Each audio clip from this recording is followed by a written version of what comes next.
আমার ভাইয়েরা, বন্ধুরা, আমার বাবাজিরা,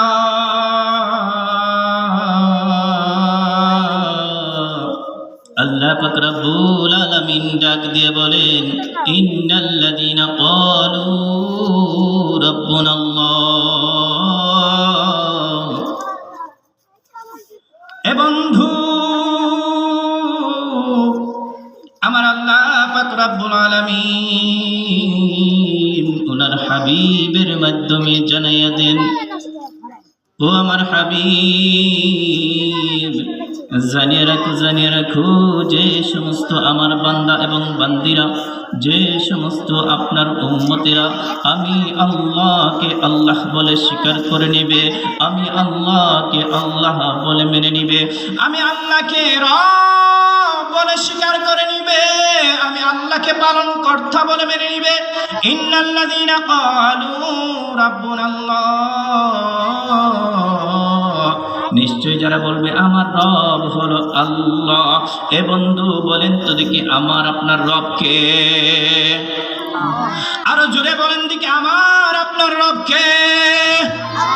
আমার আপনার রব হলো আল্লাহ।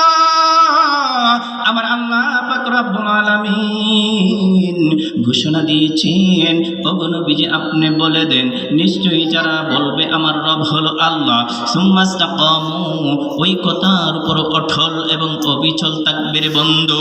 আল্লাহ পাক রব্বুল আলামিন ডাক দিয়ে বলেন, তাতানাজ্জালু আলাইহিমুল মালাইকা, আমি আল্লাহ পাক রব্বুল আলামিন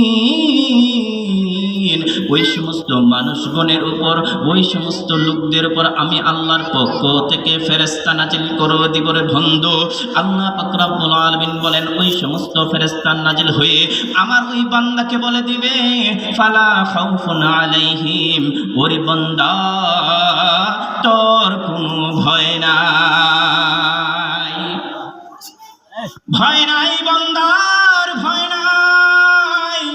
যেই বান্দা বলবে আমার রব হলো আল্লাহ, আমার আপনার রব হলো আল্লাহ, যেই বান্দা নাকি ওই জিনিসটি স্বীকার করে নিবে বন্ধু, যে ব্যক্তি যতই অপরাধ করুক না কেন, কেউ বা রয়েছে মূর্তি পূজা করে, কেউ বা অগ্নি পূজা করে, কেউ বা বাতাসের পূজা করে, কেউ বা হাওয়ার পূজা করে, কেউ বা সূর্যের পূজা করে, কেউ বা চন্দ্রের পূজা করে বন্ধু, আমার আল্লাহ পাক রব্বুল আলামিন ডাক দিয়া বলেন, ওগো নবীজি ওই সমস্ত পূজা করার পরেও যারা নাকি ওই পূজাগুলা বন্ধ করে দিয়া, ওই শিরিক ইবাদতগুলা বন্ধ করে দিয়া, ওই শিরিক কাজকর্মকে তারা বন্ধ করে দিয়া আমি আল্লাহর দিকে ফিরে আসবে, আমি আল্লাহকে আল্লাহ বলে মেনে নিবে, ফালা খাউফুন আলাইহিম, ওই মানুষটার মরণের সময় কোনো ভয় থাকবে না,